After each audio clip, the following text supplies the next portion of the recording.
जय शिवराय मित्रांनो. तर स्वागत आहे आपलं आजच्या एका नवीन व्हिडिओमध्ये. तर मित्रांनो, व्हिडिओ हा खूप महत्त्वाचा आहे. तर बिना स्किप करता व्हिडिओ शेवटपर्यंत बघा. आपल्याला याच्यातून काहीतरी नक्की चांगलं शिकायला मिळेल. तर मित्रांनो, आजचा व्हिडिओचा मुद्दा हा परमिट विषयी आहे. तर एक नवीन अपडेट आलेली आहे जी परिवहन खात्याकडून सांगण्यात आलेली आहे. तर त्याच्याबद्दल तुम्हाला माहिती देणार आहे मित्रांनो. तर मित्रांनो, 9 मार्च 2026 रोजी आपल्या महाराष्ट्र राज्यामध्ये परिवहनला तात्पुरती स्थगिती देण्यात आली होती. म्हणजे अजूनपर्यंत ती काही स्थगिती उठवण्यात आलेली नाही आहे. तर खूप जणांच्या मनात असे प्रश्न आहेत की परमिट पुन्हा कधी चालू होईल. तर काही जणांची डॉक्युमेंट तयार होते आणि त्यांना अप्लाय करायचं होतं, तेवढ्यातच परमिट बंद झाले होते आणि त्यांच्या आता अशा मनात शंका निर्माण होतात की आता परमिट कधी चालू होईल, आपल्याला परमिट भेटेल का नाही भेटेल. तर याच्यावरतीच आपण आजचा व्हिडिओ बनवतोय आणि याच्यातून खूप काही शिकायला मिळणार आहे आणि एक चांगली अपडेट देणार आहे तुमच्यासाठी. तर नक्की व्हिडिओ शेवटपर्यंत बघा आणि चॅनलवरती जर नवीन असाल तर आताच चॅनलला सबस्क्राईब करून ठेवा. तर मित्रांनो, तुमच्यासाठीच आपण रिक्षा धंद्यातून वेळ काढून काही महत्त्वाच्या ज्या अपडेट असतात त्या पोहोचवण्याचा आपला प्रयत्न असतो. तर तुम्ही जर सबस्क्राईब केलं आणि आम्हाला जर प्रोत्साहन दिलं तरच आम्हाला नवीन व्हिडिओ बनवण्यासाठी ऊर्जा मिळते आणि प्रोत्साहन मिळतं. तर मित्रांनो, आपण सबस्क्राईब करून काय आपल्याला काही पैसे लागत नाहीत किंवा आपण सबस्क्राईब केलं तर काय आम्हालाही पैसे मिळत नाही, असं काही नाही मित्रांनो. तर तुमच्यासाठी काही या धंद्याविषयी काही महत्त्वाचे पॉईंट्स असतील, काही महत्त्वाचे अपडेट असतील, या पोहोचवण्याचाच आमचा उद्देश असतो. तर सबस्क्राईब करून ठेवा मित्रांनो, सपोर्ट करा. तर आपल्या सपोर्टचीच गरज असते आम्हाला, बाकी काही नसतं. तर मित्रांनो, व्हिडिओला सुरुवात करूया आपण. तर मित्रांनो, परमिट बंद होण्याचं काय कारण होतं याच्यापासूनच आपण सुरुवात करू. आणि तर मंडळी, 2016 पासून आपल्या महाराष्ट्र राज्यामध्ये सरसकट परमिट चालू आहे. म्हणजे आपल्याकडे डॉक्युमेंट असेल, लायसन असेल, बॅच असेल तर आपण परमिट घेऊ शकतो. पहिलं कसं असायचं, त्याच्या आधी लॉटरी सिस्टममध्ये असायचं. एवढ्या एवढ्या जागा निघायच्या परमिटमध्ये आणि शहरात मर्यादित असायचे. म्हणजे ह्या शहरासाठी एवढे एवढे परमिटच्या जागा निघालेत, तर त्याच्यासाठी समजा 100 जागा असतील तर त्याच्यासाठी 20,000 25,000 असे फॉर्म यायचे आणि त्याच्यातून 100 लकी विनर निवडले जायचे. तर अशा बेसवरती पहिलं परमिट असायचं. पण 2016 नंतर सरसकट परमिट चालू झालं ओपन पद्धतीने. तर हे असं परमिट चालू असताना मित्रांनो आहे ना, मुंबईमध्ये काही भारताच्या बाहेरच्या लोकांना परमिट मिळाल्याचं असं निदर्शनास आलं परिवहन मंत्र्यांच्या, किंवा अशा काही कंप्लेंट आल्या त्यांच्याकडं आणि त्यांनी चौकशी लावली असता त्यांना काही बांगलादेशींना परमिट मिळाल्याचं आढळून आलं होतं. तर अशा बेसवरती त्यांनी तो विषय गांभीर्याने घेऊन परमिटवरती तात्पुरती स्थगिती दिली आणि आरटीओला आता त्याने असे आदेश दिलेत की जेवढी 2016 नंतर परमिट वाटण्यात आलेली आहेत त्याची रीचेकिंग करावी. म्हणजे सध्या तर हे त्याने आदेश मीरा भाईंदरपुरते मर्यादित दिलेले आहेत. तर हे आदेश कालांतराने आपल्या ऑल महाराष्ट्रामध्ये होऊ शकतात.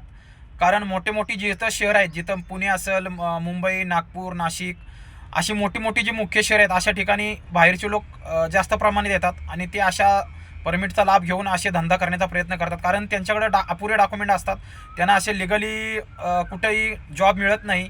आणि रिक्षा धंदा कसा आहे, असं एजंटला कोणी पैसे देऊन समजा काही परमिटचं वगैरे काही जुगाड केला आणि त्यांचे बाहेर देशातले जे लोक असतात त्यांचे काहीतरी इकडं भाऊबंद असतातच कुठं ना कुठं तरी, मग त्यांची अशी लिंक लागते आणि त्याच्यातून तर असे परमिट मिळवतात. त्यांना कंपनीमध्ये किंवा असं कुठं जर ते लिगली आले असतील विजा वगैरे काढून तर त्यांना नोकरी वगैरे मिळू शकते. पण असे जर ते मागल्या दाराने आले असतील तर त्यांना भेटत नाही. तर ते अशा प्रकारे काही ना काही जुगाड करून परमिट मिळवतात आणि त्याच्यापासून उद्या काही ना काहीतरी देशासाठी, राज्यासाठी मोठा धोका निर्माण होऊ शकतो. कारण ते आपल्यावर कधी प्रेम करणार, ते त्यांच्या लोकांवरती प्रेम करणारे असतात. उद्या काही एखाद्या अतिरेक्यांना वगैरे त्यांनी इकडं सपोर्ट केला आणि काय केलं तर त्याचा वेगळे परिणाम होऊ शकतात. तर अशा बेसवरती परिवहन मंत्र्यांनी ही गांभीर्याने घेऊन सध्या तरी परमिटच स्थगित केलेत. आणि ज्यांनी कोणी 16 पासून आतापर्यंत परमिट घेतलेत तर त्याची रीचेकिंग करण्याचे आदेश त्यांनी दिलेले आहेत. तर ते ऑल महाराष्ट्रामध्ये होऊ शकतं. परंतु ते करत असताना त्यांनी आता एक नवीन अशी अट टाकलेली आहे की जे कोण रिक्षावाले आहेत त्यांना मराठी अनिवार्य आहे. ज्याला कोणाला मराठी येत नसेल तर त्याचा परवाना रद्द होईल. असे मुंबईमध्ये किंवा महाराष्ट्रामध्ये कुठेही असतील तर त्यांना मराठी आलीच पाहिजे. ज्या कोणत्या रिक्षावाल्याला मराठी येत नसेल तर त्याचा परवाना हा रद्द होणार. तर अशामधूनही काही रिक्षावाले रिजेक्ट होऊ शकतात, त्यांचे परमिट बाद होऊ शकतात.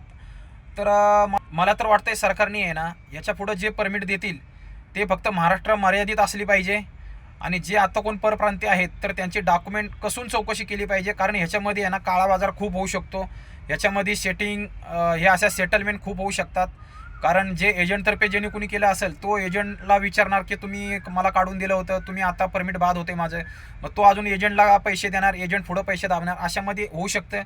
पण ह्याच्यामध्ये आहे ना पारदर्शक कारभार करून समजा हे परमिटची समजा चौकशी केली, जे कोणी असे बांगलादेशी असतील किंवा जे बाहेर देशातील असतील त्यांचे परमिट रद्द होऊ शकतात. कारण त्यांच्याकडे लिगली डॉक्युमेंट अजूनपर्यंत नसतात आणि नुसतं आधार कार्ड असून चालत नाही, बाकीचे डॉक्युमेंट काढावे लागतात. आणि ज्यांनी कोणी काढले असतील आणि समजा ते काळ्या बाजाराने काढले असतील तर ज्यांनी कुणी काढून दिले असतील तर त्यांच्यावरती सुद्धा कारवाई झाली पाहिजे. तर असे कठोर जर कारवाई केली स्थानिक लोकांना याच्यातून रोजगार मिळेल आणि सरकारने जे परमिट देतात ते पारदर्शक पद्धतीने दिली पाहिजे की तर मित्रांनो आता जेव्हा परमिट चालू करेल तर एक सरकारने गाईडलाईन दिलेली आहे, बहुतेक त्या तारखेपासून परमिट चालू होऊ शकतात. तर मी तारीख तो तुम्हाला सांगणार आहे, तर व्हिडिओ शेवटपर्यंत बघत राहा, तुम्हाला ती तारीख नक्की सांगतो. तर अशा प्रकारे समजा सरकारने आत्तापर्यंत ज्यांना कोणाला परमिट दिली आहे त्याची जर चौकशी केली तर खूप रिक्षावाल्यांचा, जे स्थानिक रिक्षावाले आहेत त्यांचा फायदा होऊ शकतो आणि जे बाहेरून येऊन इथं म्हणजे लादल्यासारखं झालेलं आहे त्यांचा जो काय इथं बोजा झालेला आहे तो कमी होऊ शकतो. इथल्या धंद्यावरती किंवा इथल्या जे स्थानिक रिक्षावाले आहेत त्यांच्यावरती जो बोजा झालेला आहे तो कमी होऊ शकतो. तर याच्यापुढं सरकारने आता असा नियम केलेला आहे की पारदर्शक पद्धतीनेच परमिट देण्यात येणार आहेत. याच्यापुढं सरकारने असं सांगण्यात आलेलं आहे की याच्यापुढं ज्यांना कोणाला परमिट देण्यात येईल ती पारदर्शक पद्धतीनेच देण्यात येतील, म्हणजे त्याची पूर्ण डॉक्युमेंट, त्याची पूर्ण व्हेरिफिकेशन करूनच त्याला परमिट देण्यात येईल. सरकारने असे आदेश दिलेले आहेत की 1 मे महाराष्ट्र दिन या दिवसापर्यंत सर्व जे मीरा भाईंदरमध्ये परमिट दिलेले आहेत त्याची छाननी झाली पाहिजे. तर 1 मे पर्यंत जेवढी डॉक्युमेंट क्रॉस चेक करता येतील तेवढी चेक करण्याचे आदेश दिलेले आहेत. तर ह्या मोहिमेमधून जेवढी चेकिंग होईल तेवढ्याच्यातून खूप काही रिक्षावाले रिजेक्ट होतील, म्हणजे जे बांगलादेशी असतील किंवा परप्रांतीय असतील त्यांच्याकडे डॉक्युमेंट, लिगली डॉक्युमेंट नसतील तर असे खूप जण रिजेक्ट होतील. याच्या पुढं कुणाला परमिट द्यायचं असेल तर ते सरकारचे असे धोरण आहेत की मराठी अनिवार्य केलेलं आहे, ज्याला कुणाला मराठी येईल त्यालाच परमिट मिळेल. खरंच हा निर्णय खरंच चांगला आहे. तुम्ही जर बाहेरच्या कुणाला राज्यातील समजा तिथं जास्त दिवसापासून स्थानिक असतील तर त्यांना समजा मराठी येत असेल कंपल्सरी आणि त्यांचं जर डॉक्युमेंट इथली सर्व लिगली डॉक्युमेंट असतील तर त्यांना परमिट दिलं तर काही हरकत नाही. एक रिक्षावाला बाहेर राज्यातून येतो आणि इथं येऊन तो सेटल होतो आणि परत त्याचे भाऊबंद, त्याची भावकी सगळी गोळा करून इथं घेऊन येतो आणि त्यांना परत त्यांनी जसं ज्या पद्धतीने परमिट काढलेलं असतं, जसं लायसन बॅच काढलं असतं त्या पद्धतीने त्यांनाही काढून देतो आणि विनाकारण बोजा इथल्या रिक्षावाल्यांवरती होतो. तर अशामध्येच मुंबईमध्ये असेल किंवा मोठ्या मोठ्या शहरामध्ये बाहेरचे रिक्षावाले खूप झालेले आहेत. तर हे सर्व अनलिगली डॉक्युमेंट काढूनच त्यांनी परवाने मिळवलेले असतात, रिक्षा मिळवलेले असतात. तर अशामधून फ्रॉड होण्याची शक्यता असते. उद्या काही हानी झाली तर त्यांचे डॉक्युमेंट क्रॉस चेक केले तर नंतर काहीच सापडत नाहीत, त्यांचं कुठलाच ताळमेळ लागत नाही. हे डॉक्युमेंट आणि ते डॉक्युमेंट, कुठला ॲड्रेस इकडला असतो ते तिकडलं असतं.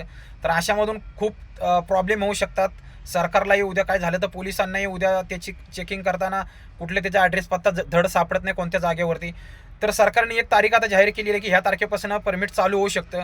तर 1 मे महाराष्ट्र दिन, तर ह्या तारखेपासून मला तर वाटतंय परमिट चालू होण्याची शक्यता आहे. तर या काही अटींवरती 1 तारखेपासून परमिट चालू होऊ शकतं असं मला वाटतंय. कारण सरकारचे गाईडलाईन असे आहेत की मराठी कंपल्सरी आहे आणि इथला स्थानिक असा होतो आणि त्याची डॉक्युमेंट सर्व लिगली असावी. अनलिगली डॉक्युमेंट असेल तर कुणालाही इथं सेटलमेंट करून कोणालाही परमिट देण्यात येऊ नये असा सरकारचा धोरण आहे. तर 1 मे पासून परमिट चालू होऊ शकतं असं मला तर वाटतंय. तर बघूया आपण आता. सरकारने तर 1 मेचा अल्टिमेटम दिलेला आहे की बाकीचे जे डॉक्युमेंट ज्यांची व्हेरिफिकेशन आता ज्यांना परमिट दिलेली आहेत तर त्यांचे 1 मे पर्यंत व्हेरिफिकेशन करण्याचे आदेश दिलेले आहेत. म्हणजे जी परमिट आतापर्यंत वाटण्यात आलेले आहेत त्यांचे ते आतल्यात समजा सिस्टीममधून चेकिंग करू शकतात. सिस्टीममधून चेक करत असताना एखादा कुठला परमिटचा एखाद्या समजा कुणाला अधिकाऱ्यांना समजा वाटलं की इथं काहीतरी फ्रॉड झालेलं वाटतोय तर त्याला तर समजा चेक करत असताना अधिकाऱ्यांना समजा एखाद्या परमिट धारकाचा समजा कागदपत्रामध्ये काही तफावत वाटली तर त्याला नोटीस देऊन ते बोलून घेऊ शकतात आणि त्याला त्याचे ओरिजिनल डॉक्युमेंट सादर करण्यासाठी सांगू शकतात. तर अशा प्रकारे समजा त्यांनी चेकिंग केली तर खूप रिक्षावाले रिजेक्ट होतील. ते समजा काही परमिट रिजेक्ट झाले तर त्यांच्या जागी समजा नवीन परमिटची जागा सरकार काढू शकतं असं मला तर वाटतंय. सरकारने समजा मनावर घेतले तर असे खूप परप्रांतीय परमिटवाले आहेत ज्यांनी अनलिगली परमिट मिळवले ते रिजेक्ट होऊ शकतात आणि त्यांच्या जागी सरकारने मला वाटतं नवीन परमिट दिले तर खूप चांगलं होईल. जास्तीत जास्त सरकारने आहे ना ग्रामीण भागामध्ये परमिट द्यावे, कारण तिकडं कोण असे अनलिगली म्हणजे घुसखोरी वगैरे नसतात.